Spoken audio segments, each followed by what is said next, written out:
wanna hear what you did for me. Who said I was perfect? Don't look at the surface, I'm not the one looking for empathy.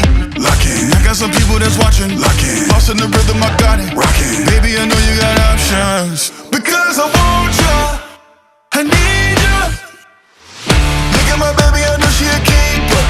What are you scared of? She's so prestigious. Welcome to the EMP podcast, where we talk about entrepreneurship, the mindset, and purpose, where hustle meets strategy. Hosted by JP and PJ. PJ's not here, so we're just gonna go along with the show. JP and JM now. Oh yeah. We're gonna have to see what that JM is about, because your initials is So JC. my actual name is Jack Monroe Conoly III. Oh, so I went okay. by JM growing up, but it's so hard for everybody. Everybody wanted to call me JW and stuff. So I said, you know what? Call me Jack. And if you don't know me, you don't know Jack. Okay, so if you don't know Jack, hey, this is a special guest. We're gonna learn about him. We're gonna talk about, what our show's about. Go ahead and just introduce yourself, Jack. So, man, well, my name is Jack Conoly, and I'm kind of a lot of things, man. I'm a landman now. I do business development and anything from concept to creation. We do gas stations, multifamily homes, all that stuff. But what I am is an entrepreneur. Okay. And I'm on a mission in this life to make this world better by creating a environment where people can learn about self-acceptance so they can move forward with whatever they have without having that backpack of rocks that everybody carries around unnecessarily that they don't even realize they're doing because they've been carrying it for so long. And I did myself. Okay. So yeah, we're definitely gonna unpack that. You said entrepreneur, so let's just let's roll back and how were you raised? So I was raised in a little town called Beeville down in South Texas, down by Corpus Christi, in between Corpus Christi and San Antonio. So I was raised very small town country, right? Like my version of Italian food was Pizza Hut. That was my experience with Italian food. What was the population? Because I mean, you said 1,300, 13,000 something. Anyways, it was small, right? Like we were a small town in the middle of like nothing. So every other city was like 20 to 40 minutes in between. So everybody knew everybody. Oh yeah. You couldn't get away with anything. Before I got in trouble, I got in trouble at school as like elementary, and my dad was waiting with the answer, and I still lie, and it just made it worse. But like I just whatever. Like I don't want to get in trouble. So you couldn't get away with nothing. At all. Man. It sucked. Like I tried hard. My sisters learned how to get away with it because they watched me fail. So no city, just all farmland, undeveloped area. I mean, it's a city. It's no different than like being in this area. Like let's say, like Caddo Mills, east of Dallas and stuff like that. Small town kind of deal, close enough to the cities and stuff. But I mean, we still had restaurants and stuff. I had a Sonic and stuff, and we got that like later on and stuff. We had a Dairy Queen, but Stanley's was our grocery store, which I don't even think they're around anymore, and Walmart. Was your neighbor? Were you on a ranch? Were you on some I lived in farmland? like a 2-acre kind of deal, So and you like had a big 2 acres? neighborhoods kind of deal and stuff like that. And so, I mean, we grew up. So, I mean, when I was born, my folks were in an apartment. Okay. Then we moved to Beeville in a small little 2-bedroom house and stuff like that. My dad started, building it up, whatever like that, going. And then, and then at 16, after 9/11, so I turned, it was like 2002, we moved from Beeville to Delaware. Dad got a promotion, so I moved to the East Coast. And I mean, you talk about culture shock, bro. Like I'm in skin tight Wranglers and Justin Ropers because that's just how we dressed. And then I moved to the East Coast and realized that that's not how normal people dress. That's how the bad folks dress. So, which I was happy because I didn't know how much room I really needed in my pants until I wore a pair of baggy pants, and you could never put me in a skin tight pair of jeans ever again. I promise you that. Once I knew that there was freedom, there was freedom. So, back in that small town, you had it was like, what were your aspirations? Because I mean, small. So honestly, town in my is like a town, small you're thinking. right. Yeah, small thinking, man. You were going to be a farmer, working out there doing something, one of the normal jobs in town, right? Yeah. Or if you didn't go oil field or military, you weren't getting out of town. That's just what it was. So like in my mind, So those only two choices. The 2 choices my brain was at. I wanted to go military because that was my grandfather. He was Air Force. I wanted to be a pilot, right? And then, but got to be really, really smart for that stuff, for all that. And that wasn't my deal. I was a brick. I was a worker hard and all that stuff. What type of things were you doing as a kid, work related? I mean, I'm sure you had some chores. My family. So my family was militant, but not in a negative way, right? Like we just had structure. I was the oldest of 3, So I got 2 younger sisters. So Okay. all big brother stuff right there. You know, we didn't have dishwasher. I washed dishes. By hand, You know, you all that don't. stuff. You know, just Okay. little stuff. Just normal stuff. Well, I guess not normal anymore, but like was back then, right? I mean, you're my age. You grew up the same way. Like Yeah. you had to earn your keep kind of stuff and everything. Like you just didn't get a free pass, you know. But I mean, I didn't have it as bad as a lot of people did. So like, I mean, I was very blessed, right? Right. But I still had to work and hustle and stuff. So my first job outside of like mowing yards and stuff like that, my first job, I think I was like 14. Okay. And this was before you moved to Delaware, then? Yeah, this is all Okay. still country, right? Yeah. So like my first job, it was a summer. He said, "Hey," my uncle goes, "Hey man, do you want to learn about welding?" I said, "Yeah, of course I do." Wow. Right? And he goes, "Well, come on out. We're going to go to my ranch and we're building a cattle pen and stuff. I got a worker out here." I was like, "Okay, awesome." So man, I'm like young. I'm like, heck yeah, I'm going to get to like be a welder. He handed me a wire brush and he said, "I'm going to have you go behind the welder and I'm going to have you clean every wire, every weld so that we can come back and paint it. You got to scrub it and brush off all the imperfections so that when the paint takes, it doesn't have that rust, different stuff, right? So it's just part Right. of it." So I'm like, yeah, this is no problem. I'm going to get to watch this guy weld. Then I'm going to get to go behind him. Now, when I got there, half the pen was already built. So I never caught up to him. I think I went through 30 or 40 wire brushes that summer because I just run them down to the nub. There was so many welds. And I learned a lot about welding Okay. by looking at each individual weld.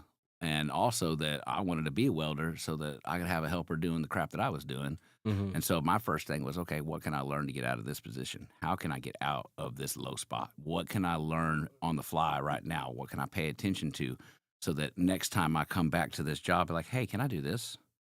And just volunteer and see if I can get a little out of this, you know, kind of thing. So my mind has always been designed, how can I do less for more?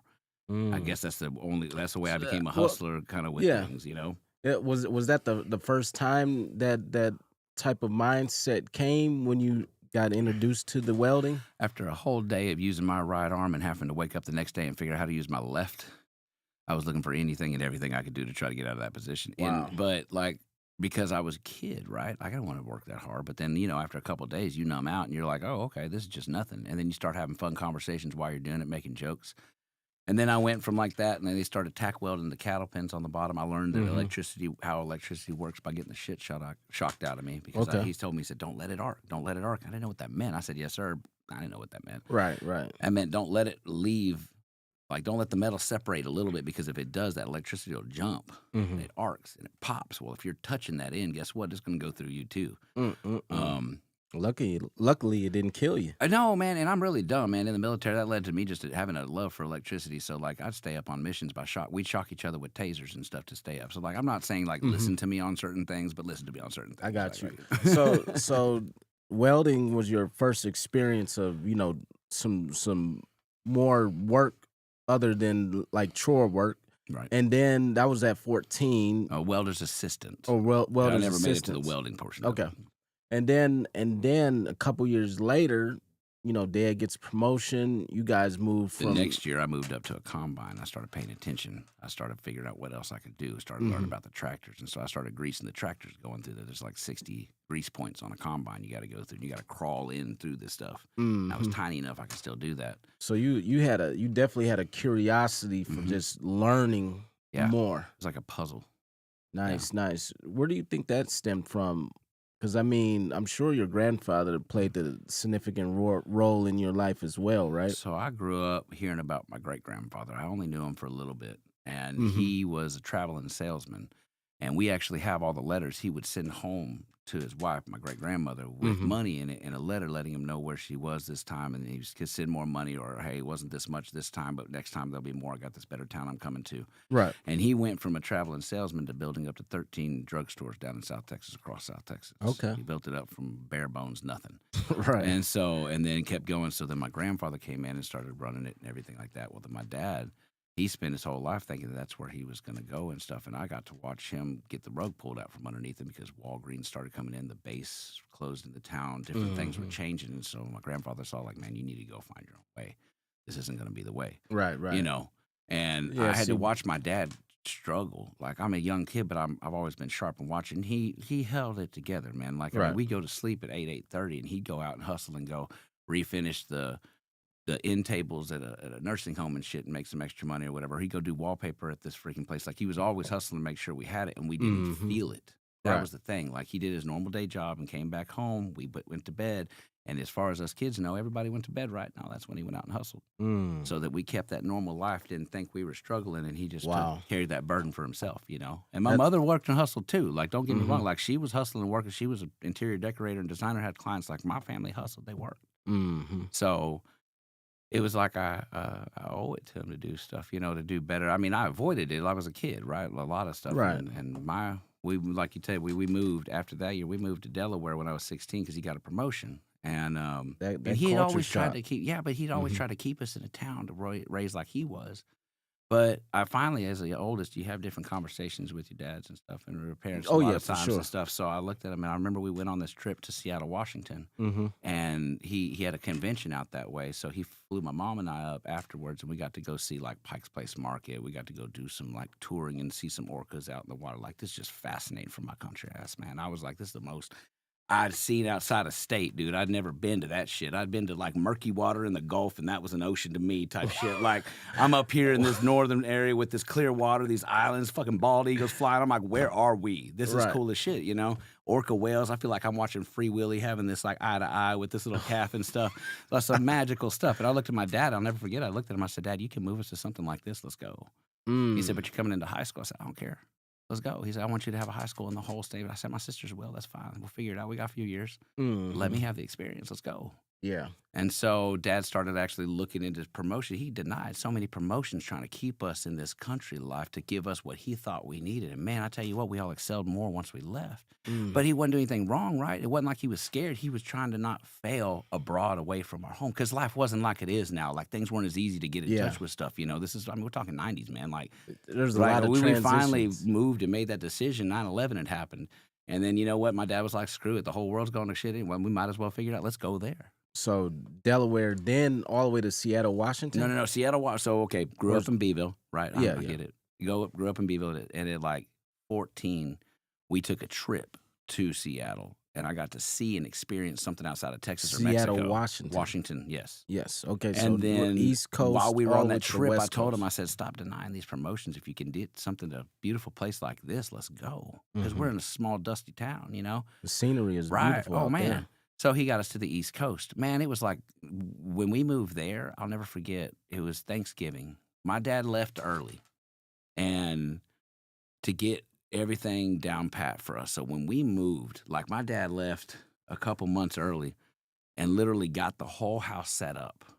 We were living with my grandmother. The movers came, took all the stuff, took it up to him. We finished out the end of like the first semester of school, right? So we left at Christmas break and moved to Delaware on my sophomore year. So I got to say goodbye to all my friends. I moved to this whole new place, middle of sophomore year, starting up. Football season's over. I don't play any other sports after that for me back then. So like, I'm coming in fresh. Right. Whatever. My dad left early, got the whole place set up. When we got there on Thanksgiving, we walked into our home in Delaware. Like the shit that he did on the back end of stuff. Right. That you don't appreciate in the moment, right? But now I'm a dad myself, and so like As a I look kid, as it's like it's expectation, or you're not even like grateful. Exactly, Like, you yeah. don't know what you don't know, right? Like I see how much I had growing up, and I see other people, and I'm like, well, fuck, what was I mad about? man, the Gen Zs, they be about this entitlement and just different things. Like, I'm like, wait a minute, hold up. And they're taught. That's I mean, it's They don't taught. know It's a no better. psyop. No, man, Yeah. they see it everywhere, right? It's a rite of passage, or there's some BS. I mean, in their heart, they know better. yeah. But anyways, but yeah, no. When we got to Delaware, dude, it was cool, man. The history in that area up there in the East Coast, like, I mean, I tell you though, being from South Texas, driving far away, I screwed up the very first day I was there. I was like, hey, Dad, I'm gonna get in the Suburban. Let me go see the town. Let me just drive around. Right? I just got Oh my my license. God. So if you take a right or a left out of my neighborhood and you take a right at the stop sign, you're at the freaking the store in like a half a minute. Like, Okay. it's boom boom. It's small town, like small area. Yeah, Delaware's yeah. the size of like Dallas County. It ain't a big area, right? Mm-hmm. Well, I got over there and I had a Nokia brick cell phone with U.S. Cellular. Like, the thing was like a foot big, right? And that was my cell phone. So like I took that with me. I'm driving and I turn on my radio and I sat back for a long ride, right? Because everything was far off where I came from. Well, I took a left out of the neighborhood and I took a left at the stop sign and I just started driving. And I thought I was cool until I saw "Welcome to Maryland," and I was like, So I called my dad. I was like, Dad, I'm in another state. I don't know what I did. Right. So it So took you me, were on the outskirts, that state line. man, no, it just was, I just drove for 30, 40 minutes. I mean, the east to west in Delaware, the smallest section is 25 minutes long and an hour east to west in their biggest section. And from north to south, Delaware is only an hour and 15 minutes Okay. drive. Yeah. So a very small state. And I mean, my county, I think I came from, was bigger than that state, really, you know? So it was just, like you said, a culture shock, man. Like, and man, the food, oh man, they screwed up. I had South Texas country food, like soul food and stuff, growing up in Mexican food. Right. Now you're telling me there's carbs and Italian food and everything I can get, bro. Done deal. I had Huh? to get bigger pants, man. It was great though. So that was like the high school. What was your college background like? So I Did you didn't go to college. school? No, Okay. actually in Delaware, I joined the DC National Guard at 17, and I did basic training between my junior and senior year of high school. And then when I came back my senior year of high school, ready to go, Dad got another promotion, moved us back to Mansfield, Texas. Mansfield, So Texas. I Okay. moved back after basic and came to Timberview in Mansfield and graduated first senior graduating class, first class ever, in Timberview in 2005. What was next after high school then? High school, went to learn to be a Blackhawk mechanic, then a sheet metal fabricator, volunteered and went and spent 18 months or a year and a half in Balad, Iraq, and was a mechanic, recovery, aircraft person, different stuff. Had a tour with that, came back to Austin, worked U.S. Airways, and then went back overseas and was a little bit higher end on the military, did a lot of cool things, met a lot of cool people, was every element from bodyguard to just a bunch of different stuff. I won't go into all that stuff. But I did a lot of cool stuff. So you're real well rounded. You did a lot of traveling. What was your favorite place you traveled to? Honestly, I miss Iraq. Yeah. You're in a place for 2.5 years, it becomes home, right? And so even though there's war and there's all this other BS, people are people, man, and humans are humans. And that's the first place I realized a country folk is country folk. It don't matter what religion, don't matter what color, doesn't matter what country you're from, don't matter what language you speak. Country's country, and everybody's got their rednecks. Yeah. the rigged up cool shit. I was Redneck watching these guys come up. Iraqis. Man, I'm watching these clips now of these Iraqi kids that I guess grew up with all of us coming over and they're babies, and now they're making jokes like that. I'm sure you've seen it. That one dude that's like talking, and then a bomb happens or something back. He's like, "Oh no, America's back," and he runs or whatever. Oh my God. It's funny, you know. Jesus, have And mercy. and now I'm with a company that's we're actually going to go in the next few months if they can raise enough money on a couple of things. But the infrastructure is actually rebuilding in Iraq, and I'm actually going to get to go back and supervise over on an engineering standpoint a multifamily home system being built in a town in northern Iraq. So for me, coming full circle back to a place that I was blessed enough to not have a tour where I hurt people. I was there to protect. We were a different element. And that's a subject. Maybe we can touch on that on another one. I don't want to dwell on that right now. But we did good. And so I have good memories. There's bad, but the bad was to help those people that lived there. And so the Iraqis and us Americans had a really good relationship. And a lot of times what most people don't know. The thing about traveling and what people say, I'm like, look, I can talk about Iraq, but I've never been there.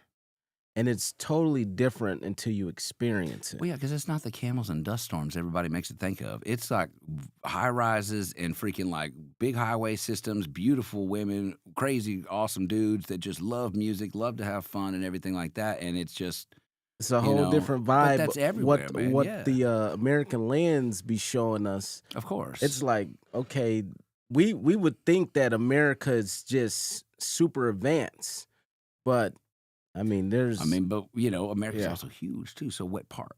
What part's advanced? Well, what part's country as hell? What part's we got this, the that, big guns. Right. Well, yeah, we do. Of course we do. Right. So we're the bullies around here. Yeah, bullies, but in my opinion, I think the world's turned into a bunch of toddlers and some, Yeah. I don't get into all that stuff because here's my only truth I know is that there's the known, the unknown, and the unknown. The stuff you don't know, you don't know. If you know you don't know it, you're meant to know you don't know it to lead you on a wild goose chase from the stuff you already know. Because the ones running it, they're not going to let you know something they don't want you to know. They're going to give you misdirection. So just accept it and enjoy the ride, right? Just enjoy the ride. And that's when you get to the hustle mode because you can work as a sheep or you can live like a king. But kingship comes with stress too. There ain't no free breaks when you're running. When you're running for yourself. So it's freedom, but it's not. So what was one of the biggest lessons you learned in your military phase? To appreciate the moment and live in the moment and not let the future and all of those all those things make you lose focus of the now. Like, always look for the butterfly is what I tell people. In chaos and fire and everything, there's always a beautiful something in there. You may have to squint for it, but life is always yin and yang. It's always got that good and bad. That bad may be loud, but they're still good. So don't let the bad consume you and keep it equal and level kind of soul about yourself. I love that. I love that. So now, what are you doing nowadays? So nowadays, man, honestly, I got a lot going on. I had a company. So when I got back to the military, most people didn't, like most of us, we don't know what to do in civilian world, right? We're just like, okay, we're going to fall in line. We're going to do this. We're going to do this. We're going to try to get this job, go to that job. There's not a job I haven't had, not an avenue I hadn't tried, not a hustle I hadn't tried to mess around with. But I'll tell you what changed me the most, because I was a bachelor, man. So like I was good, right? As long as I had enough for a thing of beef jerky and a 12-pack of Victoria beer, I was happy at the end of the night, man. I No hustled and care sell in stuff. life, Yeah, yeah. whatever, man. But the day my daughter took her first breath and I held her in my arms, man, something Second like child, first child, first what? child. Okay. I'd had a stepson since he was 4.5, and I'd taken on some more responsibility, and he's like my first son. But I don't know, everybody always said it's different when it's yours. And I didn't want to believe that because I gave my heart to this boy, and I didn't think I could have mine. I was like, fuck. I was like, excuse my language. I was like, screw y'all, man. Yeah, Like, yeah. I was like, dude, like that's my boy, right? And he is still to this day. But when my daughter breathed her first breath, and I held her, man, I quit smoking that day. I smoked cigarettes for 20 years almost. It was that powerful. Just Nothing immediately, mattered about. I don't matter anymore. it's all It about ain't her. about me. I've had my whole life to fuck up, try to figure it out, do whatever, hustle and everything. Mhm. Like now, all of my grit, hustle, and soul is to make sure she has a platform and learns everything I did. And so now I'm a sponge, man. What can I do? What hustle can I get? What trust can I start? What can I do to set them up and teach them while they're young so they don't even know another way in this life but the right hustle? Because if they don't know anything else, they just don't know anything else.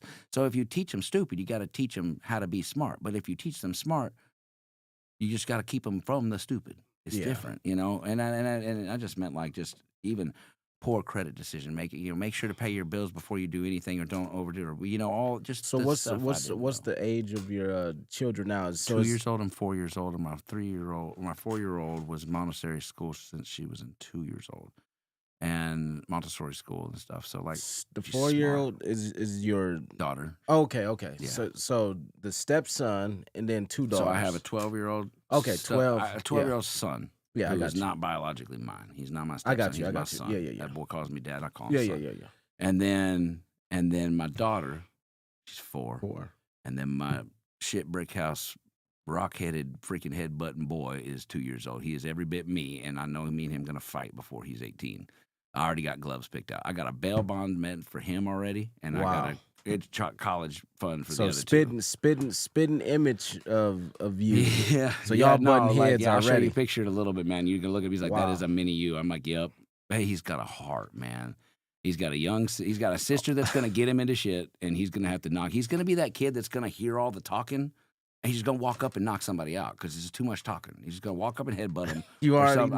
know. Like, Wow. I learned to talk to avoid headbutting. You can see history already in the making. Oh, man. Okay, so last Thanksgiving, not this one, but the one before, he was like 1.5 years old, right? So we're sitting at there, all my uncles and everybody sitting around us and stuff, and he just, so I don't know if it's a man thing, right, or like a boy thing, but like I used to pinch my dad's hairs just to get a rise out of him and make him like flinch, right? Yeah, yeah. Well, I knew that my son or somebody's going to do that, so I like have pain tolerance like beyond the max. So like my son tried it, and I just looked at him while he ripped the hairs out.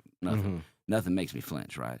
Well, so he decided one day, he's like, okay, I'm holding him, right? And I got him in my arms, and he just grabs my beard with one hand, and he just starts headbutting me. And I'm not flinching because it's light at first. And then he's like smirking, and he gets harder, and he gets harder, and he gets harder. And finally, he rears back, and that one got me, but I didn't let him see it. I'm sure he saw the micro expressions, right? Because he just started laughing. He goes, "Daddy." And the crazy thing is, he's that young to be curious enough to even. He's an alpha. I'm an alpha. I don't breed sheep. We're the sheep dogs, man. That's what we are. Like, and so he just got that. Now, no different than a wolf pack. They're gonna try to park, but you know, you learn about each other. And I'll tell you this real quick, and I won't dwell on it. But he figured out how to get me, and this only happened in the last like couple months. That boy came in when I was sleeping, and he tried to wake me up, and it was like early. I was like, buddy, I drank a little bit, whatever. I was just like, hey man, like let's go. It's like 4:30 in the morning, bro. Like 30 more minutes, man. Come on, we can do this. He's just excited. He goes, hey, daddy. I was like, what, buddy? He goes, I'm gonna bite your nose.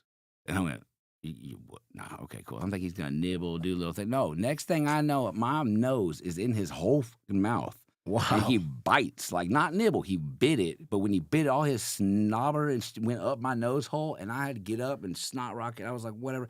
This kid was laughing in so much, like I've waited my whole life to finally figure it out. Now he's got that flinch on me. He goes, Daddy, I'm gonna bite your nose and try to bite me. I'm like, bro. He just laughs. I'm like, man, you finally figured it out. So I'm scared for the next, 16 years. He's a good boy though. So as far as the hustle, the drive, your daughter being born, now you got your son. That transition, how is life just, Well, I've had a lot of first attempts in learning. Okay. And that means fail. Fail is a first attempt in learning. That's how I've learned to look at it. First attempt in learning. Yep. FAIL. Okay. Yeah. And then my other one that I live by that's kept me going is an acronym. It's LDRSHIP, leadership. It's loyalty, duty, respect, selfless service, honor, integrity, and personal courage. That's like my mantra, what we call it. Right? That's something I learned in the military, but it applied to a lot of what I did. And I just like, okay, roger that. Let's keeps going. But all of that together really kind of keeps a focus and a dream of just, it's like being a shark, man. You can't stop, right? Or else you're just going to drown. You got to be able to breathe and you got to keep moving. Yeah. It's just. Like, that's what Trevor, his thing is like, hey, you got to keep it moving. Runaway diesel engine, man. That boy don't stop at all. Oh, no. Man, he's awesome, dude. Man. He is off the chain. Yeah. What's your inspiration now? Outside of, just providing for your family? Man, for myself, man. I want to see what I can do now. I've gotten especially the last 6 months, life is life, man. But I've learned to I had some stuff happen in my life that gave me a moment to reflect, right? My company that I had, I did outdoor living. So I did all custom stuff, fireplaces, fire pits, patio extensions, covers, all the things, right? But it was a hustle. It wasn't a business. I didn't know what I was doing. I lost a job. I started with this. I went to this. I just kept saying yes. Next thing I knew, I needed insurance, needed a website, TikTok, and I started doing all this stuff. But it was really at the core of it. It was like an old man trying to fall down, but didn't want to fall down, kept running backwards and shit. Was this in the last 6 to 12 months? I started the business in 2021. Okay. I just stopped it this year. I've got everything caught to current December 1st, 2024, and just dissolve the business. To let it go. That way I could try to rebuild. And then I just was like, before I start, let me stop and let me see. And so you ever seen the movie? And if not, it's a good movie to watch, but it's called Burnt with Bradley Cooper. Okay. And basically he's a Michelin star chef and he gets burned in a bad deal, loses his credentials and credibility, all that stuff. And so he goes and hides away in little like Asia or whatever and goes and works in a back kitchen and shucking oyster shells. And so he shucked 1 million oyster shells and sat there and kept a tally. Jesus, have mercy. The moment he shucked that 1,000th one, he quit and went out and started a new business. That time he took made him think of every single mistake he did, anything like that, and then come back swinging. And so for me, my oyster shells has been Uber. And I bought a car, what was it, like 70 days ago, 75 days ago now. I think at this point I've only made 2 car payments. I had 16 miles on it. I have 14. I think I pulled up right now and checked it. It was like 14,800 miles on it right now. And in that, it's allowed me, that amount of time has been like therapy. It really has. And it's given me a new approach. So on that $1 million or that 1 million oyster thing, I'm not going to drive 1 million miles at all. But my cutoff's 20. But I don't even know if I'm going to go the full 20 because I've already kind of stepped into some cool stuff. It comes down for me. No, this doesn't offend anybody out there at all and stuff because I'm not offended by it. And my faith, God spoke to me in a couple different ways on this adventure. And that's really that kind of deal. And some other stuff has really kind of helped me platform. And not to touch on it too much, but my story is my story. My experiences are for me, right? Everybody's got their own stuff, and For sure. it all happens differently. So I don't ever try to push anything on anybody. Life has afforded me a really cool way that I'm pretty sure would have never been received had I not been through some of the shittiest things I've been through in my life, right? It's like you got to get down, you got to get knocked to your knees to learn to pray right, right? And then the biggest one I got was I found out, I saw this video and I really related to it. I said, man, I didn't know that rock bottom had a subcellar, but I found it and I'm building it up from there, which, I guess my whole life I had that 3 little pigs thing in my head, right? Like, don't build out of straw, don't build out of sticks, build out of bricks. And I've built a lot. And a lot's been torn down and blown down by the wolves, right? And this last time, it's made it a lot, but it's cracked and stuff. And I realized that I thought it was brick I'd made it out of, and it really was just stucco and sticks. So let me dive into something, because what does your foundation consist of? Like, because you talked about faith. So you believe in God? Yes. Okay. Yeah. So where's that rock foundation come from? Where's your what's in your core of trying to avoid it? Lifetime trying to almost disprove it. I think a lot of people think that humanity just wants to have an answer for something, so they created something so that they could just be appeased and do what they want to do. And a lot of people that think that way have been hurt some way or another. And most of us have gone through it. I've been given a firsthand look at some stuff because of Iraq, because of near death, because of some stuff afterwards and stuff. So like my journey's a little different than the average person. But on this one, what I had to learn was something that it's not in my vocabulary, never really has been. And most men don't have, most real men don't have this word as a normal. It's called surrender. I don't know what that is, brother. We don't even use that word. We advance to the rear with a high speed of giddy up. There ain't no retreat. In my vocabulary, right? There ain't no surrender. When I hear kind of like surrender, it's like sometimes you have to just let go and let God. Yeah. You know how you talked about that the unknown and the unknown? Where that faith comes in. That's where that uncertainty, you have to just be like, hey, I gotta just trust and believe that, hey, God has the best interest in my life. So anyways, and it may not make sense either, man. I literally just had that conversation with a buddy of mine today who's a pastor. Okay. And I'm watching this dude looks like a guy in a fighting match just getting kicked in the face every time he tries to stand up.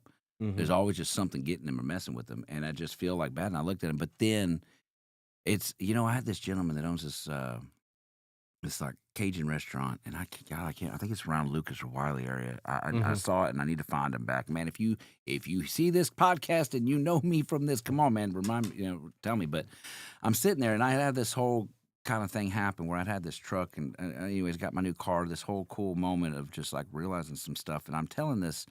I'm working Uber Eats at this point. I hadn't even gotten to Uber yet. I was just hustling with my truck, and I didn't have my car yet, just whatever, and as I'm sitting there, and I'm excited because I just bought my car that day, but it was my last night doing Uber Eats, and I was using my new car instead, and so I came in this restaurant, man. It was like being in New Orleans, man. The music was jumping, the brass was going, and I'm the only white dude in here, right? I don't care, but I'm grooving and stuff. Well, then I go to leave with my food, and the guy comes out and said, bro, come back, man. Why are you leaving? I said, oh, man, I'm working. I wouldn't leave if I was, I'd be sat right there.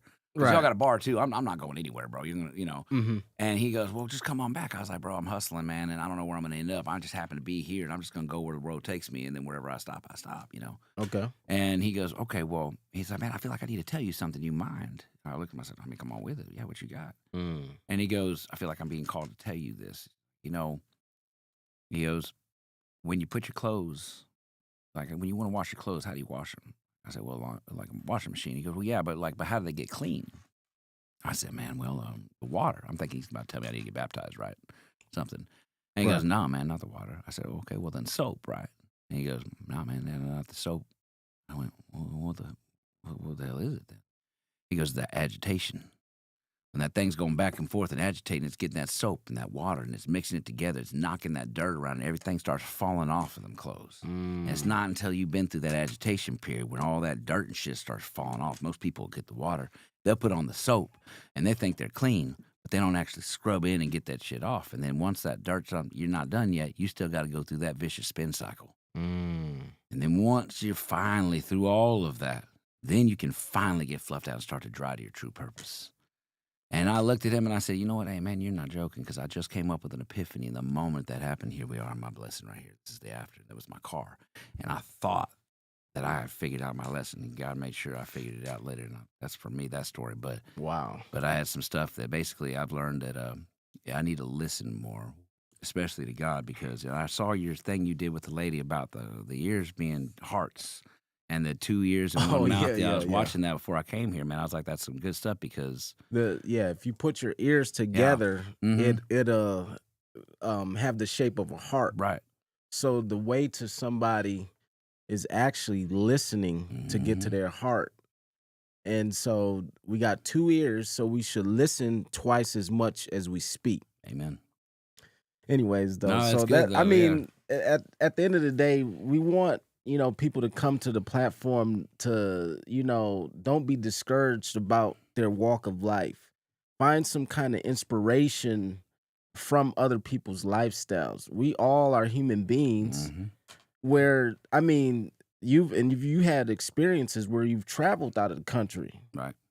It didn't matter if the next person, didn't speak your language, but guess what? We all have to eat. Man, humans are humans, man. Like, you can get, like, I mean, if people are coming to things with like a true and peaceful intent, you know what I mean?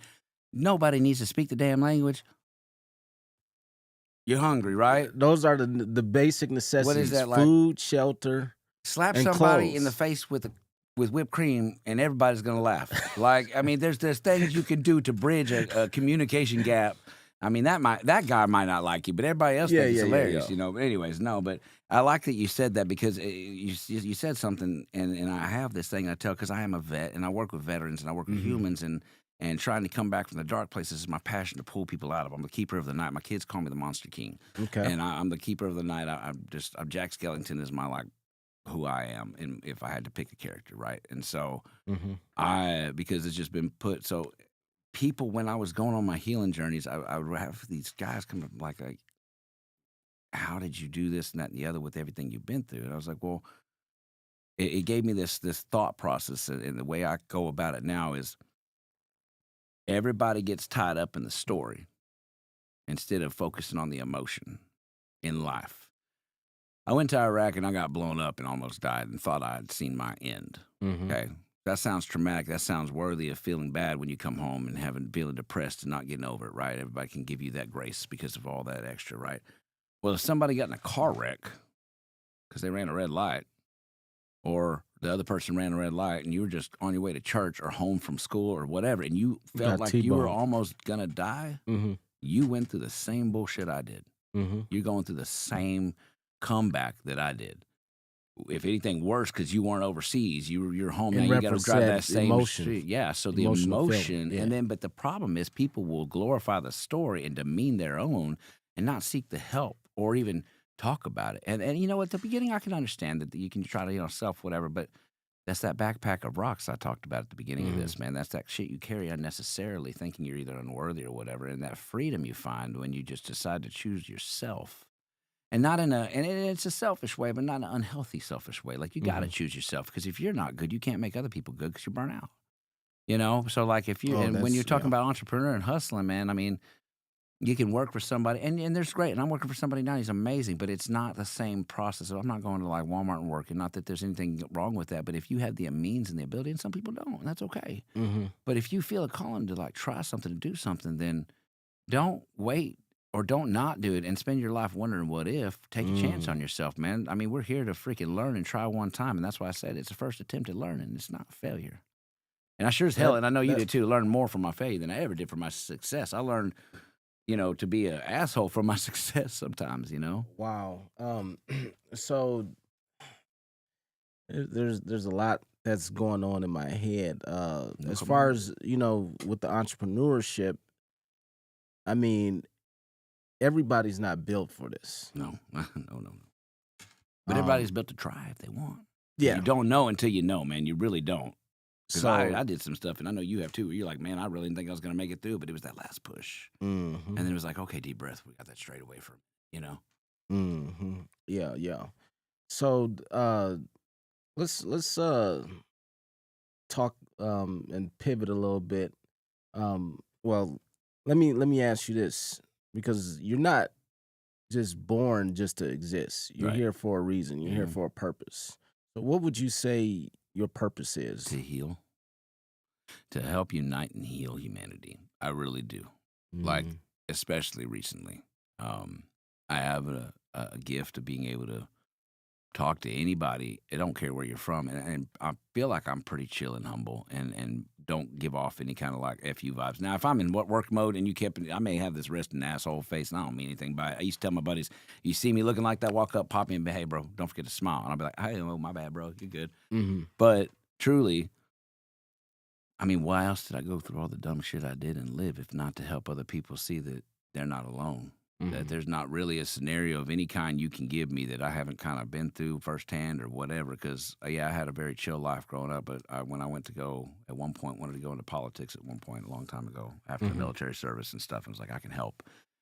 But then I realized that, motherfucker, I don't know people. I knew what I Mhm. grew up with. I knew that type, but I was like, nah, I need to go figure this out, go live life. And so I just went and lived life. I literally, hell, at one point I was homeless, man, because I was trying to like chase a dream. Mhm. And I was just on my platform with my best friend and my brother, who is going to be evaluated worth $3.5 million next year when they redo the evaluations because of his stock in the company that he's Nice. helping build. He's got 110 employees. And he just passively just said that, in a conversation. I hadn't seen this guy in a little bit, and we're hanging out. And I just was like, and he was at an entrepreneur thing in Dallas at the Renaissance the other day on Saturday. Mhm. And he was like, man, you remember when we were younger and we were trying to like figure it out and stuff? He's like, we used to come to these kind of events hoping that maybe we find somebody like that. And we weren't that, but we tried to like make it look like we were, so maybe we can run into somebody. I said, yeah. I said, what's up? He goes, well, I'm that guy they're all hoping they run into, and these guys are all joking. And he said, it's good, but man, I realized, and that's when he brought up what he was worth. I was like, no, we're going to celebrate this, bro. I said, you've made it that far Yeah. and that well, and you still have your heart, because I'm not hearing you celebrate your 3.5. I'm hearing you worried about making sure you can still always afford your employees and make sure you never let them down. I said, that's saying something, brother. You still have your Yes. heart at that level. That's saying something, The cuz that's something, as far as being a business owner, and then you have families that Yeah. are s- um Dependent. depending on They you. rely on you, man. Yeah.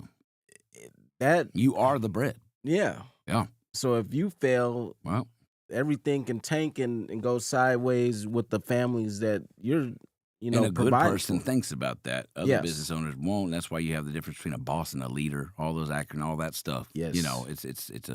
It's a mindset different. You got this corporate mentality that's wanting to make everybody just these narcissistic people, and Mhm. then you got old school business folk that did it by the shake of a hand. It used to be the day, this, where you say, "Hey, man, go talk to Jimmy down here. He knows me," and that gave you respect, and you walked in with that same thing. Nowadays, I don't oh yeah, know. you get maybe a military discount. That's about the only likes. What's the biggest difference you've seen, especially with this new age, the technology coming down the pipeline? What's a There's such a significant? divide Yeah. between. I think it's a purposeful divide.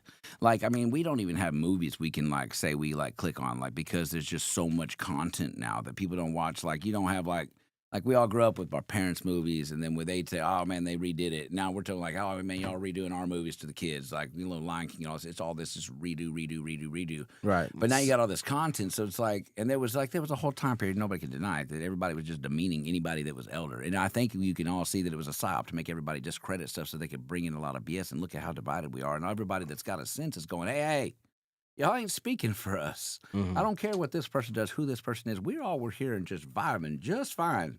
Until Mhm. everybody started poking the fire. Like, there ain't no reason for that. There's a lot of stuff that need to be fixed, and I see it fixed, and I like it. And sometimes before the world can get back to a better place, you got to slap in the back of the head and realize, hey, no, this old way of thinking is done. We're shades of wheat. We're all here. Let's have Mhm. fun and keep all the extra stuff away. And I don't, because I mean, at least my culture, what I come from in the military, my military culture, my years, Mhm. 2003 to 2015. I served in Iraq from 2007 to 2009. Yeah, we appreciate your No, and I service. appreciate your support, but Mhm. I meant that was the rebuild cycle. We came in there to help rebuild the cultures, the company, or the country, and not to demean them and destroy them. We were hearts and minds movement, push out the enemies that were still there, help them rebuild their cities, learn to like fend for themselves again now that we just screwed everything up kind of thing. Right. And then we come home to a country that is being controlled, like we just liberated on all levels. And it's like you got a whole group of soldiers who are like, man, what do we do? And then what I've learned with my groups that we do, the entrepreneurs that I work with and these vets that we're helping, is there's a thirst and a hunger in this younger generation as I drive Uber, because I didn't know, man. I've been in my own little world. I got toddlers. I can tell you anything on Disney. I can tell you any of the freaking, like, I can K-pop Demon Hunters. I know it fucking through and through at this point because of my daughter, man. Like, I can sing the songs. I found rock versions of these songs. Hey, that's the best. Hey, I'm just saying, man. But like, there's all this stuff. But I see these everybody kids. got that kid in them. So Yeah, man. You hit me right there. You struck a chord because Right, I'm though. over there sitting with my nieces watching K-pop all day, Demon man. Hunters. Like, it's good, man. It's good. First, like, and see my parents, old school, they're like, I don't think you should be watching that. And there's a lot of bad references in that thing. There's a lot of subliminal shit in it. So you do, yeah. Oh yeah, I Anyways, see it all. But like, but you gotta pick your overall, demons, man. But overall, I was like, wow. It's a they demon did it. hunter. So I mean, I taught my daughter again, a keeper of the night, right? All the things. Yeah. So like, I taught her, I was like, you're a demon hunter. You see those bad things on there? That's the stuff we get rid of and stuff. Right. So it's like teaching again. You don't know what you don't know, and you raise a kid to know only one thing like that in a healthy way. Like, my kids don't know nothing. They see everybody like we just. And I just say it like this, just call it what it is. Like, we went to Polar Express in Palestine. They have like this train. It's a town. It's not the country. Like, there's a town called Palestine, East Texas, right? Yeah. And so out by Tyler or Longview, I don't actually know, somewhere out there. I got But they you. did this train, and they did this whole experience like the Polar Express movie. They did the hot chocolate for the kids. The train actually went this way and that way and stuff like that. And my kids are there. And we had a black Santa, and it was cool as shit, but they'd never seen that before, right? And they're like, they just watched the movie, right? So they're like waiting for the movie Santa to come in. Right. And he comes in, and my kids were so excited, like, we got the real Santa. Because it didn't look like all the other ones that are everywhere else. And it was the coolest thing. And I was like, I'm doing all right. And so we saw him afterwards. This boy's like, it's cold as fuck at this place. And I see this dude, oh boy, we're sitting over here, and he's in shorts and shirt. I was like, bro, are you not cold? He's like, I'm freezing my ass off, bro. And I was like, man, what are you doing? He goes, wait, you were in car 8, right? I said, yeah. He goes, man, Black Santa. I said, bro, you did so good. He said, your kids were so chill, man. He said, we were supposed to be in this other car, and I got the wrong one. I'm so sorry. I said, bro, don't be sorry. My kids are cool. We're shade the weed, man. Have fun, dude. And so it's that kind of crap that, like, if you just take a chance on your kids and don't depend on all these other places to do your job for you, that extra crap don't get taught. If you're clear in heart and you have self-respect. Like, I mean, I don't know, man. I just think that this world has been screwed around too much, and the young folk are just trying to, like, blend in. When you were young, we just want to fit in a lot of times. And there's so much BS. But then you meet somebody like PJ, 18 years old. This kid's thinking completely different, you know? Right. So it's like... So I'm gonna segment into some kind of like rapid fire. So EMP, entrepreneurship. What is one sentence you would tell to the entrepreneurs that's listening to this podcast, just about entrepreneurship? Get a like-minded tribe. Get a like-minded If you're tribe. a male, I'm not a woman, so I'm not going to speak to anything I think a woman needs to do, right? Like, but there's woman hustlers, obviously, and everything. So Yeah. I'm sure you can call it tribe or whatever you want to call it, right? But for men, the one thing I lacked at and the one thing I didn't do was have a like-minded, good tribe. Men, like, if you're the best in your group, you're wrong. Like, you should always, you're the 5 people you spend your most time around, right, type thing. And that's my first, of all the lessons I've learned on my now coming back for things and stuff, the tribe, that's how I met you. That tribe right there that I'm a part of with these men, just to be, I mean, we can sit and you're not just having to, yeah, it really is. It's just, well, because you're just a bunch of hustlers and you're talking and you're able to like free speak. Because that's the thing, when you get into this realm, it's really, you don't know who you can talk to about stuff because you're alone. Like, it's your business, it's your hustle. And you don't give away your secrets on stuff or whatever unless you get close. But then it's like, okay, well, but how do you get close? How do you get to know people? And so you just, that's one, definitely. So now mindset. What is one sentence? Okay, one sentence or consistency and discipline. So for the mindset to take it to the next level, you need the discipline, then you need the consistency. That's what I'm hearing.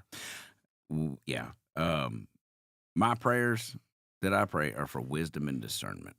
I pray for wisdom because with wisdom I can do all things, Mm-hmm. and with discernment to walk through the right doors to get open so that I don't falter. Okay. That's my 2 prayers, and how I apply that. To your purpose. I'm not great at it, but I do the whole write down something 3 times in the morning, 6 times in the afternoon, 9 times at night, repeat whatever I want to make manifest. I do that to keep my mind focused. I try not to keep myself dwelling on negativity. If I am driving, a song comes on that makes me go to that dark or whatever, or just even an old memory, I switch it. I do this little. Can you see me? You can see me right. Oh yeah. No, you're good. Yeah. That's what I do.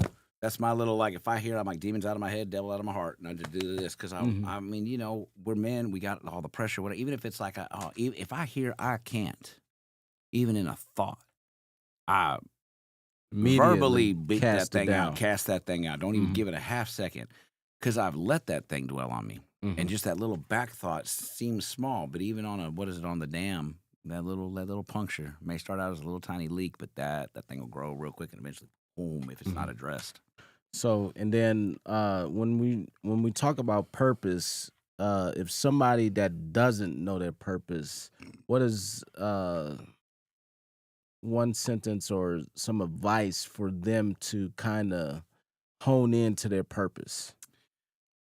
People always look for the answers, but they don't know the question a lot of times. And I think that if you're that lost, and this is like an analogy from After Earth with Will Smith, where he's like, if you get lost or whatever like that, stop and take a knee and take a breath. But if you don't know, then it's time to do some self work. Take this second off. What is that whole like drop off for 6 months and work and heal?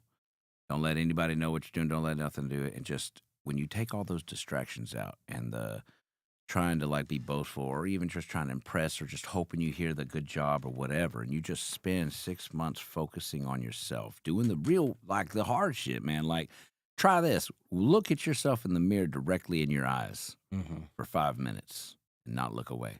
You can blink, obviously, but look at yourself and then tell yourself good shit. Like, talk happy to yourself. Go as far as to see what eye you're leaning towards. What does it look like? Really figure yourself out and then have self-acceptance, because once you have self-acceptance, not boastful masks and stuff, and you're honest with yourself, man, doors open up because you're genuine. It's the fake that real entrepreneurs see through like that. We're like, I see you. And you think you got it figured out, but but we've all been there, right? So like, Yeah. it's like you can smell that green a little bit. Nice. Where can people wait. Let's see. Where do you see yourself in the next 3 to 5 years? 3 to 5 years, I'll have land out in East Texas. I'll have a house in East Texas, and I'll probably have a house as well here in DFW. I will be working on massive contracts, traveling, doing all kinds of stuff, watching my kids raise up, and happily creating a future for them to thrive in. Nice. I'm on my path, and I'll be on that path heavy. Okay. Happily. Where can people find you or follow up on you as far as when it comes to maybe on social media? So I am archaic a little bit. Okay, I am now bridging into this realm thanks to all you guys kind of kicking me into this new age stuff and getting me out of my country little like cowboy days. But like, I have a TikTok right now, and my handle is, you just type it as it's spelled, no apostrophes, no nothing, but you don't know Jack. So when I say my name's Jack, you don't know me, you don't know Jack. So YOUDONTKNOWJACK. Okay. Yeah, so you don't know Jack. All right.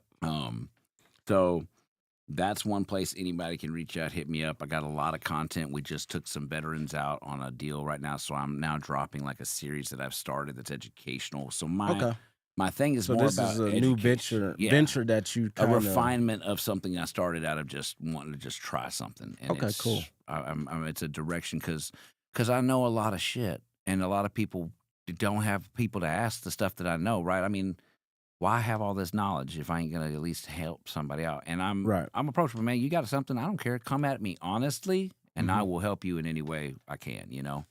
So you can reach him at You Don't Know Jack TikTok. And then I'll have that's a brand I'm gonna create right now. So I'm gonna have a YouTube that's gonna be You Don't Know Jack. I don't know if I'm gonna have to put, and it's funny because y'all freaking with this 6'7" thing right now, but 67 is my lucky number. So maybe You Don't Know Jack 6'7" if that ain't taking 6'7". Anyways, yeah.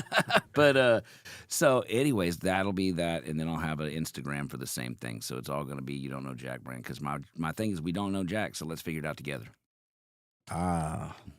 And then what do you want your legacy to be left here? Like, what if you was to sum that up in a sentence or a few, words, what do you want when it's all over, said and done, 20, 30, 40, whatever, however long, the good Lord allows us to live. Yeah. What does your legacy look like? I hope that by the end of it, the one thing that's remembered is I always got back up. I never stayed down, and it paid off. That's what I want everybody to say. I want my daughter to say that. I want my son. I want my grandchildren to say that. Nice. That's what I want. Well, it was a pleasure, Jack, for coming on to the EMP podcast. We learned a lot of wisdom, especially when it comes to entrepreneurship. You're saying, surround yourself by your tribe. When it comes to the mindset, just a discipline and consistency. And then as far as purpose, isolation, figuring out and doing the hard work for yourself. I mean, we gained a lot of wisdom. You're welcome to come on this show anytime. I mean, I enjoyed it, dude. It was awesome. Yeah. You got a really good thing going here. I'm glad you do this for people. Yes. Yeah, good. But in the meantime, in between time, until next time. Do me a favor, don't do me no favors. I don't wanna hear what you did for me. Who said I was perfect? Don't look at the surface. I'm not the one looking for empathy. Locking, I got some people that's watching. Locking, lost in the rhythm, I got it. Rocking, baby, I know you got options. Because I want you, I need you. Look at my baby, I know she a keeper. What are you scared of? She's so prestigious. I call her star, baby. Tell me, have you seen her? She can light up the night alone. Yeah, lose your pride, take your time. Just know it's not long. Yeah, I got love and I'm giving it. I'll never be perfect or innocent. If you walk on those shoes and don't tell the truth, she'll give you the boot like a Timberland. She not the type to stand in the background. You'll never be let down. Plus she got her own